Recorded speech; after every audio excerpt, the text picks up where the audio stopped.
कक्षा 10वीं का प्रथम सावधिक परीक्षा का आयोजन हो रहा है। तो अगला पेपर अब आपका साइंस का है। तो अभी के इस वीडियो में साइंस का पूरा जो टर्नओवर का जिनका एग्जाम हो रहा है इस तरह के सेट कोड वाले प्रश्न पत्र से, उनका पूरा ऑब्जेक्टिव प्लस सब्जेक्टिव कराऊंगा, क्योंकि काफी विद्यार्थियों का प्रश्न था कि सर टर्नओवर का सब्जेक्टिव नहीं मिल रहा है। तो इस वीडियो में ही मैं पूरा ऑब्जेक्टिव का क्वेश्चन और सब्जेक्टिव का क्वेश्चन आपको बता दूंगा। के लिए इस तरह का प्रश्न पत्र से एग्जाम हो रहा है उनके लिए यहाँ पे ओरिजिनल क्वेश्चन पेपर है। चलिए देखते हैं ऑब्जेक्टिव और सब्जेक्टिव दोनों प्रश्न का उत्तर।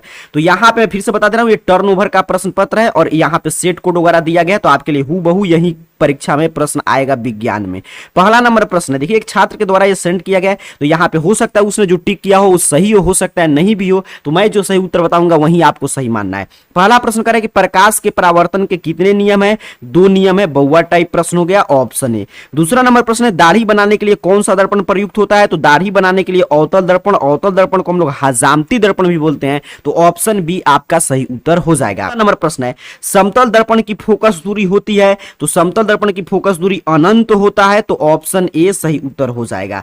यहां पे चौथा नंबर प्रश्न, जल्दी जल्दी मैं ऑब्जेक्टिव का उत्तर बता दे रहा हूं, ध्यान से देख लीजिएगा। आगे मैं सब्जेक्टिव का भी इसी वीडियो में बताऊंगा। चलिए यहां पे करें आपसे कि अवतल दर्पण के सामने वस्तु को कहां रखा जाए ताकि प्रतिबिंब उल्टा, वास्तविक और समान आकार का बने? तो ये तो काफी शानदार प्रश्न पूछ लिया कि अवतल दर्पण में तो वक्रता केंद्र पर जब हम रखते हैं तो प्रतिबिंब जो है उसका उल्टा, वास्तविक और समान आकार का बनता है। तो ऑप्शन डी सही उत्तर हो जाएगा। कह रहा है 5 नंबर प्रश्न आपसे कि उत्तल दर्पण से बना काल्पनिक प्रतिबिंब होता है। तो उत्तल दर्पण में जो काल्पनिक प्रतिबिंब होता है वो सीधा बनता है और उसके साथ छोटा बनता है। छोटा का मतलब हाश्रित, तो सीधा और हाश्रित, ऑप्शन सी सही उत्तर हो जाएगा।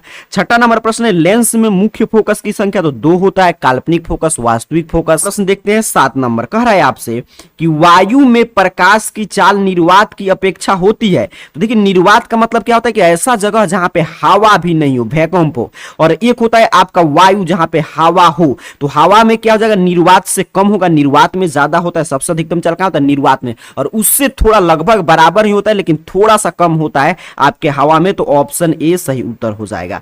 8 नंबर प्रश्न है कि लेंस की क्षमता का एसआई मात्रक। तो लेंस की क्षमता जो होता है वो लेंस के फोकस दूरी का व्युत्क्रम होता है 1/f। तो 1/, मीटर यहां पे ऊपर जाएगा तो मीटर इनवर्स, या इसे ही हम लोग डायऑप्टर भी बोलते हैं। तो मीटर इनवर्स दिया गया है तो ऑप्शन बी सही उत्तर हो जाएगा। 9 नंबर प्रश्न है, किस लेंस को, ध्यान से देखेंगे, किस लेंस को अपसारी लेंस कहते हैं? किस लेंस को अपसारी कहते हैं? तो अवतल लेंस को अपसारी, उत्तल लेंस को अभिसारी। तो ऑप्शन ए 9 का सही उत्तर हो जाएगा।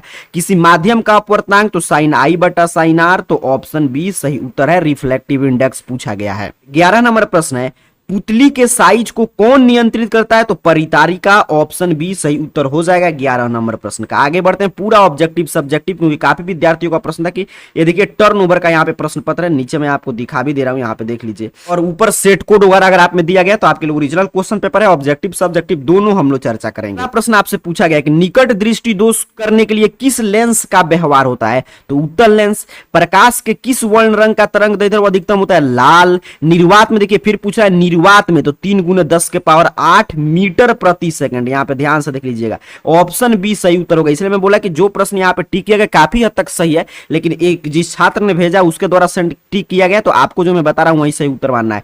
3 × 10⁸ मीटर प्रति सेकंड होगा, 14 का ऑप्शन बी। नेत्र गोलक का व्यास कितना होता है? 2.3 सेंटीमीटर। अब चलिए 16 नंबर प्रश्न पे चलते हैं। आगे यहाँ पे 16 नंबर प्रश्न कह रहा है आपसे कि तारे के टिमटिमाने का कारण क्या है? अर्थात कि तारे टिमटिमाते नजर आते हैं क्यों? तो वायुमंडलीय अपवर्तन के कारण, ऑप्शन सी। वी अभिक्रिया जिनमें अभिकारक के बीच आयन का आदान प्रदान होता है। अब यहां से केमिस्ट्री से प्रश्न मिलना शुरू हो गया, उसे बोलते हैं द्विविस्थापन। ऑप्शन बी सही उत्तर हो जाएगा। वसा युक्त खाद्य सामग्री को विकृत गंधिता होने से बचाने के लिए उसमें क्या मिलाया जाता है? तो उसका होता है उपचयन। तो उस विकृत गंधिता उसमें हो जाएगा, अर्थात उसका गंध खराब हो जाएगा, तो उसमें क्या मिलाते हैं? प्रति उपचायक पदार्थ। तो ऑप्शन बी सही उत्तर हो जाता है कि उपचयन को रोके। का क्या हो जाएगा आपका? Option B. 19 नंबर प्रश्न है कि वह पदार्थ जो अभिक्रिया के वेग को परिवर्तित करता है, अर्थात कि घाटा बढ़ा देता है, उसे उत्प्रेरक कहते हैं। उसे क्या कहते हैं? कैटलिस्ट, उत्प्रेरक कहते हैं। 20 नंबर प्रश्न है, सिरका में कौन सा अम्ल पाया जाता है? तो सिरका में एसिटिक अम्ल पाया जाता है। हमारे शरीर का पीएच मान 7.0 से 7.8 परास के बीच हमारा शरीर अच्छा से कार्य करता है। इसी पीएच वैल्यू के बाद इसी पीएच वैल्यू के बीच में, तो सी हो जाएगा। निम्न में से कौन संश्लेषित सूचक है, तो मेथिल ऑरेंज, ऑप्शन बी सही उत्तर याद रखेंगे 22 नंबर प्रश्न का। 23 नंबर प्रश्न है, चींटी के डंक में कौन सा अम्ल पाया जाता है, मेथेनोइक अम्ल, जिसे हम फॉर्मिक अम्ल के भी नाम से जानते हैं, तो 23 का ऑप्शन ए सही उत्तर हो जाएगा। अगला प्रश्न है 24 नंबर, कह रहा है आपसे कि अम्लीय वर्षा का जल का पीएच मान कितना होता है, तो अम्लीय वर्षा जल का पीएच मान 5.6 से कम होगा। जल्दी हम लोग ऑब्जेक्टिव खत्म करते हैं, आगे सब्जेक्टिव की चर्चा करेंगे। निम्न में कौन भस्म नहीं है, तो इसमें कौन भस्म नहीं है, NaCl नहीं है, एलॉन है। बुझा हुआ चूना CaOH2 होता है, बिल्कुल सही, ऑप्शन सी सही उत्तर हो जाएगा। मेथेनोइक अम्ल का सामान्य नाम तो अभी मैं ऊपर बताया, यही चींटी के डंक में पाया जाता है, फॉर्मिक अम्ल सही उत्तर हो जाएगा, 27 का ऑप्शन है। अगला प्रश्न है 28 नंबर कि अम्ल और क्षार आपस में अभिक्रिया करके लवण तथा जल बनाते हैं, तो ऑप्शन सी सही उत्तर हो जाएगा। 29 नंबर प्रश्न है CaOCl2 का प्रचलित नाम क्या है, ब्लीचिंग पाउडर, विरंजक चूर्ण, ऑप्शन सी। निम्न में कौन सा अम्ल कौन सा आयन लाल लिटमस पत्र को नीला कर देता है, लाल लिटमस तो क्षारक कौन होगा, OH-, तो ऑप्शन बी सही उत्तर हो जाएगा। धोबिया सोडा अर्थात कि वॉशिंग सोडा का रासायनिक सूत्र Na2CO3 10H2O होता है, तो ऑप्शन सी सही उत्तर हो जाएगा। चलिए 32 नंबर प्रश्न, 31 का ऑप्शन सी होगा, ध्यान से देख लीजिएगा, ऑप्शन सी। कह रहा है आपसे कि साग सब्जियों को विघटित होकर कंपोस्ट बनना किस अभिक्रिया का उदाहरण है, तो इसमें उष्माक्षेपी अभिक्रिया के उदाहरण होता है, तो ऑप्शन ए। स्वपोषी पोषण के लिए क्या आवश्यक है, अब यहां से शुरू हो गया आपका बायोलॉजी का प्रश्न, तो क्लोरोफिल, कार्बन डाइऑक्साइड, जल, सूर्य का प्रकाश सभी आवश्यक है, तो ऑप्शन डी। श्वसन का अंतिम उत्पाद क्या है, ठीक है, इंड प्रोडक्ट। कह रहा है कि श्वसन की क्रिया में अंतिम उत्पाद तो CO2H2O और ऊर्जा, CO2H2O और ऊर्जा बनता है, तो ऑप्शन डी सही उत्तर हो जाएगा। टर्न का प्रश्न पत्र है, इस तरह सेट कोड यहां पे लिखा हुआ आ रहा है उनके लिए। चलिए 35 नंबर प्रश्न कर रहा है, मानव आहार नाल का सबसे लंबा भाग, तो छोटी आंत है, ये तो बउआ टाइप प्रश्न है, ऑप्शन बी। चालनी नलिकाएं पाई जाती है, तो चालनी नलिकाएं कहां पाई जाती है, फ्लोयम में, बिल्कुल सही टिक किया गया है, ऑप्शन सी।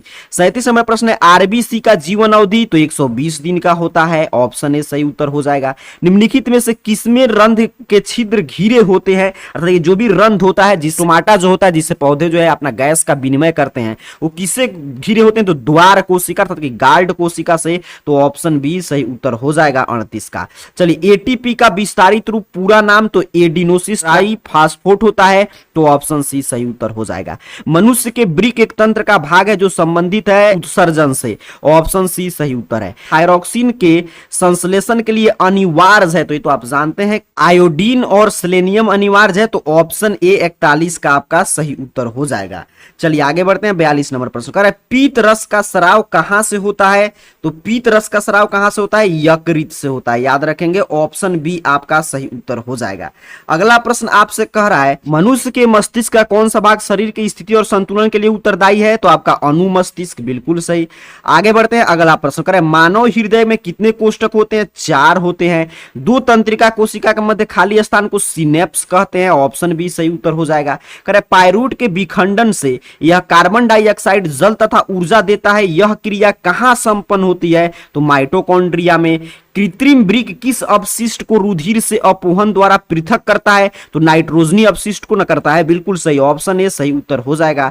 मानव हृदय का औसतन परकुचन दाब, मानव हृदय का पूछा जा रहा है आपसे औसतन परकुचन दाब, तो 120 होता है। एक और हम लोग पढ़ते हैं अनुशीतलन दाब, तो वो 80 होगा। फिलहाल 120 mm पारे के बराबर होता है, तो ऑप्शन ए। तो मैं 48 आपको सही उत्तर बता दिया, पूरा 48 में 48, कोई भी 40 आपको बना देना है। अब सब्जेक्टिव का डिमांड आ रहा था कि टर्नओवर का सब्जेक्टिव नहीं मिला, तो चलिए मैं सब्जेक्टिव पूरा आपको दिखा दे रहा हूं। तो यहां पे देखिए फिजिक्स में सब्जेक्टिव प्रश्न है, आपसे पूछा गया कि 4 प्रश्न का उत्तर देना है।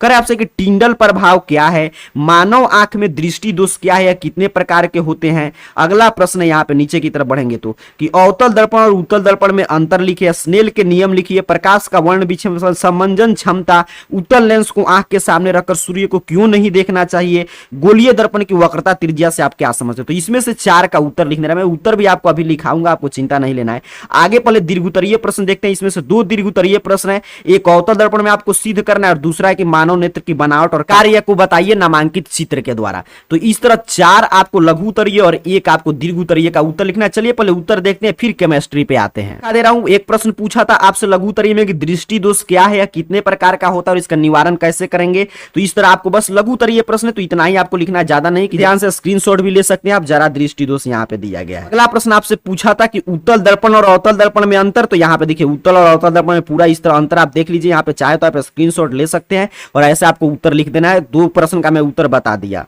ये सभी प्रश्न यहाँ पे याद भी रखेंगे तो आगे मैट्रिक बोर्ड एग्जाम में भी काम आएगा। तो दूसरा का उत्तर यहाँ पे हो गया। तीसरा नंबर प्रश्न था कि आपका प्रकाश का वर्ण विक्षेपण क्या है, तो बस इतना ही आपको लिखना है। चूंकि लघु उत्तरीय प्रश्न है तो आप चाहे ज्यादा लिखना, तो इसमें यहाँ पे जो पिक्चर आता है रजनी या पीनाला का, तो ये पिक्चर आप बना सकते हैं। प्रश्न का उत्तर आपका कंप्लीट हो गया। चौथा नंबर प्रश्न था कि नेत्र का समंजन क्षमता को परिभाषित कीजिए, तो यहाँ पे उत्तर लिखा गया। इस उत्तर को आप लिख देंगे कि समंजन क्षमता क्या है। आपका इस तरह 4 उत्तर कंप्लीट हो गया लघु उत्तरीय प्रश्न का। अब दीर्घ उत्तरीय प्रश्न में कहा था कि मानव के नेत्र का चित्र बनाइए, और ये सभी याद कर लीजिएगा क्योंकि देखिए 5 का उत्तर देना था, 4 लघु उत्तरीय 1 दीर्घ उत्तरीय। तो मैं वही प्रश्न यहाँ पे उत्तर आपको दिखा रहा हूँ जो मैट्रिक बोर्ड एग्जाम के लिए भी संभावित है। तो ये सब उत्तर आपको लिखकर यहाँ पे भी बना देना है और उसके साथ साथ याद कर लेना है, वहां पे भी आपको काम करेगा। का चित्र बनाना है, उसका कार्य लिख देना है। ऐसे चित्र बनाकर पूरा कार्य लिख दीजिएगा।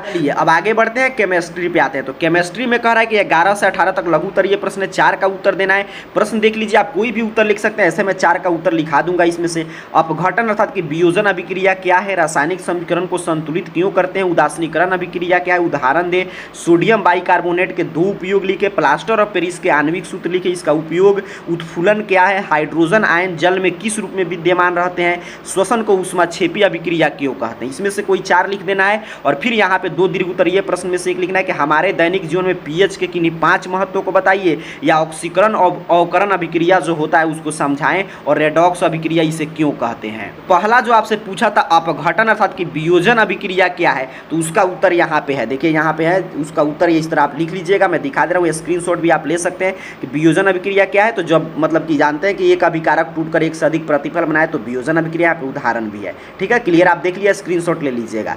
यहाँ पे अगला प्रश्न था कि संतुलित रासायनिक समीकरण क्या है, इसे क्यों रासायनिक समीकरण को क्यों संतुलित किया जाता है, तो द्रव्यमान संरक्षण के नियम के पालन करने के लिए। यहाँ पे उत्तर आपको दिखाई दे रहा है, जल्दी से स्क्रीनशॉट ले लेंगे। काफी विद्यार्थियों का प्रश्न था कि टर्नओवर का सब्जेक्टिव का उत्तर नहीं मिला, तो यहाँ पे देख लीजिए, यही आपको उत्तर लिखना है कि क्यों संतुलित करते हैं। तीसरा था कि उदासीनीकरण अभिक्रिया क्या है, उदाहरण दीजिए, तो ये पूरा आपका उत्तर हो गया। यहाँ पे देख लीजिए, उदासीनीकरण अभिक्रिया का पूरा यहाँ पे उत्तर बताया जा रहा है, तो यहाँ से स्क्रीनशॉट लेकर लिख सकते हैं। ठीक है, और उदाहरण भी यहाँ पे दिया गया है। चलिए आगे बढ़ते हैं। 3 उत्तर आप लोगों का कंप्लीट हुआ। आपका कि धोने का सोडा सोडियम कार्बोनेट का उपयोग बताइए, तो सिर्फ आपको सोडियम कार्बोनेट का 2 उपयोग बताना था। तो यहाँ पे देखिए, इसका यहाँ पे 2 उपयोग है, यहाँ पे देख रहे हैं ना, तो लिख दीजिएगा निम्नलिखित 2 उपयोग है, 1 और 2 की सोडाम तथा अग्निशामक बनाने में, पावरोटी और केक बनाने में। बस आपका उत्तर कंप्लीट हो जाएगा। 4 हम लोग इस तरह लघु उत्तरीय प्रश्न का उत्तर देख लिए केमिस्ट्री में भी। दीर्घ उत्तरीय प्रश्न में पूछा था कि दैनिक जीवन में पीएच का 5 महत्व बताइए, तो यहाँ पे देख लीजिए, ध्यान से देखकर स्क्रीनशॉट भी ले सकते हैं। यहाँ पे 1, 2 और नीचे की तरफ मैं कर दे रहा हूँ, यहाँ पे 3, 4 और यहाँ पे 5 महत्व बता दिया गया। तो इस तरह आपका केमिस्ट्री का उत्तर कंप्लीट हो जाएगा। ये आगे अब जीव विज्ञान पे आते हैं, अंतिम हो जाएगा यहाँ पे प्रश्न पत्र। जीव विज्ञान में देखिए क्या कह रहा है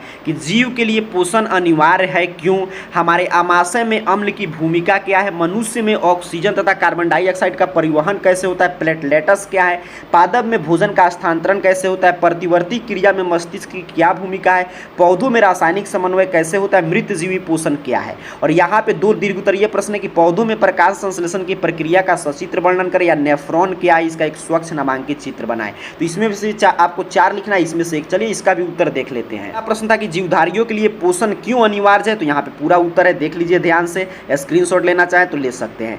अगला प्रश्न आपसे इसमें से क्या पूछा गया था, तो यहाँ पे आमाशय में अम्ल की क्या भूमिका है, तो यहाँ पे उत्तर है पूरा।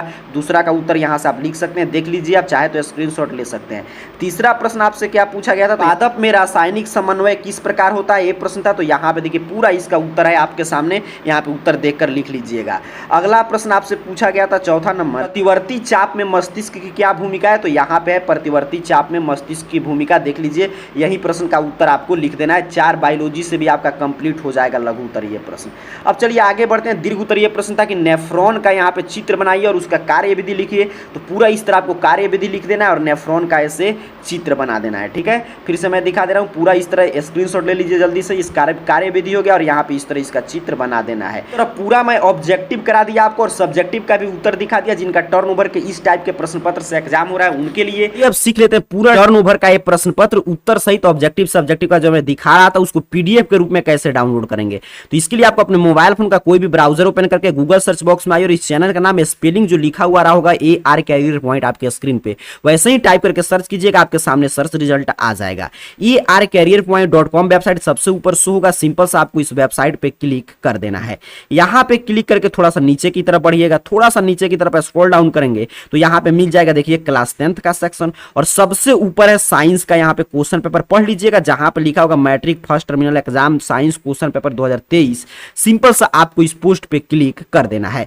यहाँ पे क्लिक करके थोड़ा सा आपको नीचे की तरफ स्क्रॉल डाउन करना है। जैसे ही आप नीचे की तरफ यहाँ पे बढ़ेंगे पूरा साइंस एग्जाम के बारे में बताया जा रहा है। ऊपर जो ये आंसर देख रहे हैं ये आपको नहीं लिखना है, पीटीओ का प्रश्न पत्र यहाँ पे लिखा भी गया है, पीटीओ साइंस का क्वेश्चन पेपर का आंसर है। ठीक है, आपको नीचे की तरफ बढ़ना है और यहां से देखिए टर्नओवर का प्रश्न पत्र शुरू हो गया। प्रश्न का पिक्चर लगा दिया गया ताकि आप पहचान पाए कि आपका इसी प्रश्न से एग्जाम हो रहा है। और टर्नओवर का पूरा उत्तर यहाँ पे है और सब्जेक्टिव का उत्तर तो यहाँ पे जो मैं दिखा रहा था सब्जेक्टिव क्वेश्चन आंसर पीडीएफ, और ऑब्जेक्टिव का पूरा यहाँ पे उत्तर है तो यहाँ से देखकर आप लिख सकते हैं। अभी टर्नओवर के प्रश्न पत्र से एग्जाम हो रहा है तो साइंस के एग्जाम का आपका पूरा सॉल्यूशन मैं करा दिया। विशेष जानकारी के लिए ARcareerpoint.com वेबसाइट के क्लास 10th वाले सेक्शन की पोस्ट से आकर एक एक जानकारी ले लीजिए। आप सभी को बहुत बहुत धन्यवाद।